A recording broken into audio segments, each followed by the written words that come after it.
Alors bonjour, ce matin j'avais envie de parler de quelque chose. Chez Access Consciousness, les mots qui reviennent souvent lorsqu'on parle de tous ces outils, c'est d'être soi-même et de devenir et de redevenir l'intégralité et l'authenticité de qui nous sommes. Et à la fois, qu'est-ce que ça veut dire tout ça? Ces derniers temps, j'en parle beaucoup pour promouvoir des classes qui s'appellent des classes fondation, un séminaire sur 4 jours que je propose. Et ce que je perçois, c'est un petit peu cette énergie de panique qui peut y avoir dans l'univers des participants ou des personnes qui sont en train de le choisir et finalement qui se demandent un petit peu, mais à quoi est-ce que ça va ressembler si je suis totalement moi? Est-ce que ça veut dire que je suis vraiment pas totalement moi actuellement et donc, eh bien, qui suis-je? Est-ce que je vais me plaire? Mais surtout, est-ce que je vais plaire au monde? Est-ce que qui je suis véritablement et qui va m'être dévoilé au grand jour, est-ce que ça va continuer à fonctionner dans ma vie familiale, dans ma vie amoureuse et sentimentale avec mes enfants, mes conjoints, les parents, les amis et toutes les personnes qui sont autour et même par rapport au fonctionnement au niveau du travail, des collègues de boulot, de pouvoir, rester à son poste. C'est vraiment beaucoup d'énergie que je perçois par rapport à ça et dont j'avais envie d'évoquer, en fait. Parce que bien entendu, je suis aussi passée par là, parce que bien entendu, lorsqu'on se découvre davantage, on fait face à de très grandes et merveilleuses surprises. On découvre des talents, des capacités que parfois les autres voyaient en nous et que nous ne voulions pas voir, que nous ne percevions pas. Donc c'est un immense cadeau. Et puis parfois, on voit aussi des choses que nous aurions aimé ne jamais voir. Les autres peuvent nous renvoyer des choses que nous aurions aimé ne jamais entendre à propos de nous. Et la chose la plus fréquente que j'entends autour de moi, c'est ne pas vouloir être jugé d'eux ou ne pas paraître égoïste. Alors, qu'est-ce qu'on pourrait dire à propos d'être égoïste? Moi, j'ai plutôt le point de vue, et il m'appartient, mais regardez si ça résonne avec vous. Et si être égoïste, c'était justement s'oublier? Si être égoïste, c'était justement faire passer tout le monde et toutes les choses avant vous, avant vos désirs, avant vos aspirations profondes, avant vos besoins corporels, physiologiques, émotionnels.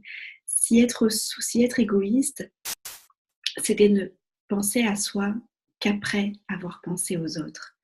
Donc on vit dans une réalité où on nous a inculqué qu'il ne fallait pas être égoïste et qu'il fallait toujours donner aux autres et penser aux autres en priorité. Et donc, laissant sous-entendre que nous devions passer après. Et ma question aujourd'hui, c'est est-ce que ça fonctionne véritablement pour vous? Souvent, on peut se rendre compte que ça fonctionne sur certains plans, que ça fonctionne pendant un certain nombre de temps et qu'à un moment, on se retrouve un petit peu leurré par cet effet-là. Alors on ne veut pas être jugé de ça puisqu'on nous a inculqué dans notre éducation que c'était une des pires choses qu'on pouvait dire à notre sujet. Et en même temps, qui sommes-nous là-dedans lorsque l'on s'oublie, lorsqu'on fait passer tout le monde? Et quand je dis tout le monde, j'englobe enfants, conjoints, parents, travail et tout ce que vous pouvez y mettre vous qui résonne dans votre vie à l'intérieur.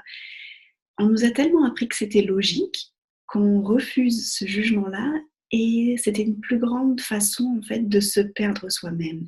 Parce que si on fait passer tout le monde avant, alors à quel moment est-ce qu'on est connecté à soi-même, connecté à son corps, à ses propres besoins, que ce soit comme je le disais physiologique vraiment lorsque le corps a besoin d'une détente, d'un repos, d'un silence ou toute autre chose, à quel moment est-ce que vous honorez ce qui est vraiment juste vrai pour vous?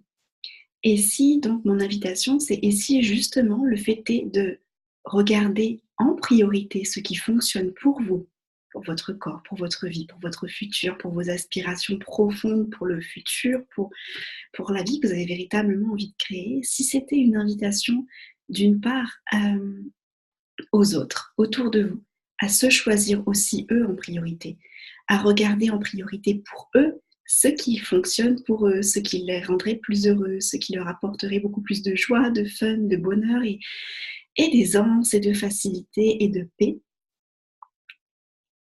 Si c'était en fait une inspiration à ce que chacun puisse choisir et regarder et observer en priorité ce qui sera une contribution pour sa propre vie, eh bien, à mon sens, si chacun fonctionne comme ça, alors il n'y a plus de conflit.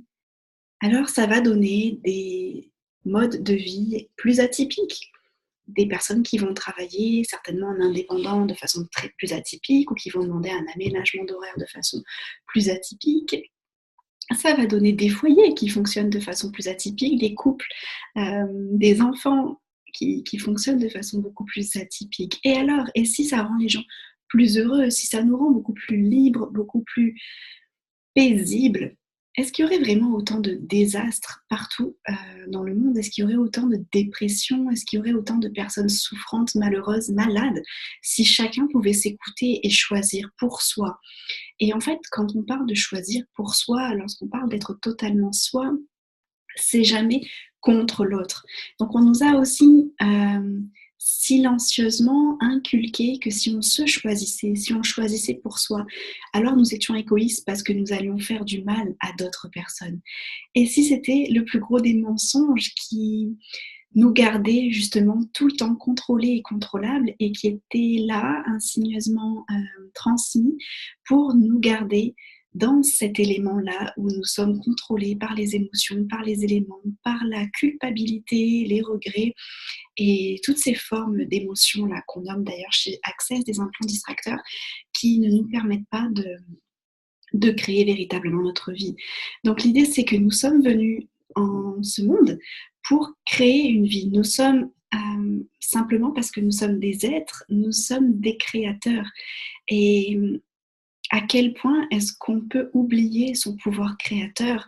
À quel point est-ce qu'on peut oublier le choix total que nous avons à chaque instant lorsque l'on essaie de maintenir tout le monde autour de nous dans une satisfaction de qui nous sommes par rapport à ce qu'ils ont toujours connu jusqu'à présent, de qui nous sommes par rapport à ce que la société nous demande d'être, par rapport aux projections de ce que nous devrions être selon notre statut.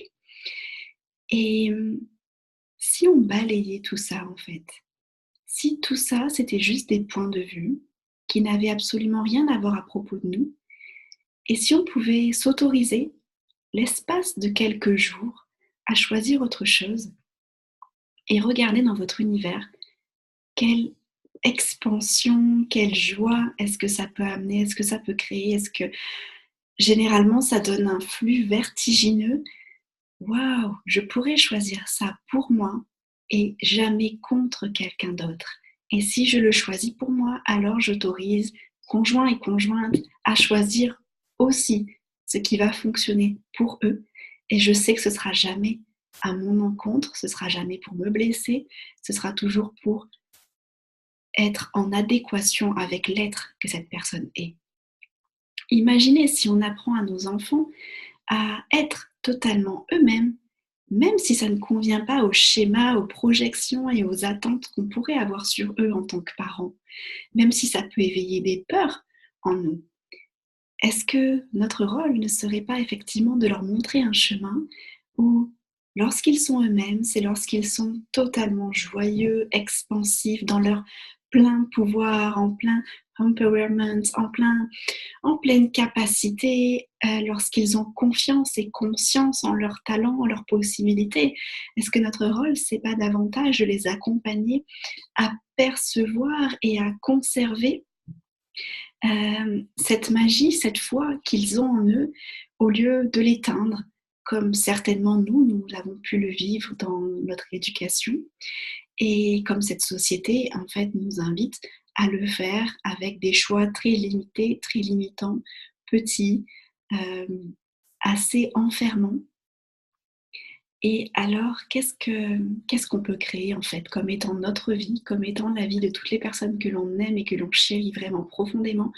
Et au-delà, qu'est-ce que ça pourrait alors créer pour le monde? Voilà ce que moi je perçois en tout cas ce matin quand on parle d'être soi, être totalement qui l'on est, sans plus aucune barrière, sans aucun jugement, ni de soi, ni des autres. Et lorsqu'on est totalement soi, lorsqu'on s'épanouit et qu'on est en justesse par rapport aux choix qu'on fait, que l'on sait être vrai et réel pour nous, alors on va être beaucoup moins influencé et beaucoup moins peiné par les jugements des autres qu'on peut percevoir sur nous.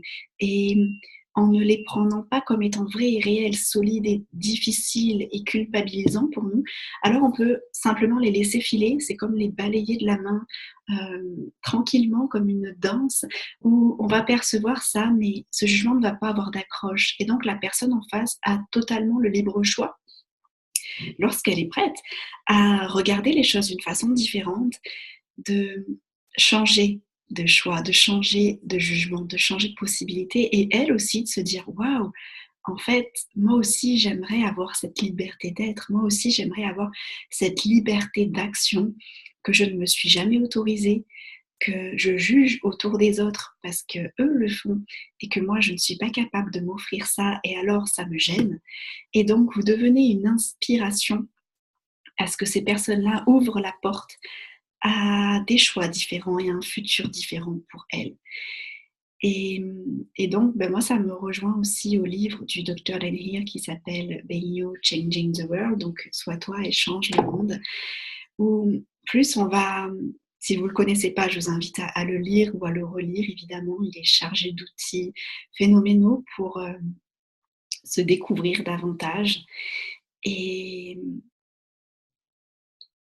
et c'est vraiment ça, en fait, quand on devient plus de soi, on devient une inspiration à d'autres à choisir autre chose. Et la vie se fait beaucoup plus douce, plus paisible, plus belle et plus expansive pour chacun d'entre nous. Donc c'était ce dont j'avais envie de parler avec vous aujourd'hui. J'espère que ça a pu contribuer à au moins une personne qui aura écouté cette vidéo et avec qui j'étais connectée en percevant ce désarroi d'enfin se choisir et d'enfin choisir d'être soi. Garder en mémoire que être soi et se choisir soi, ce n'est jamais contre quelqu'un, et que la plus belle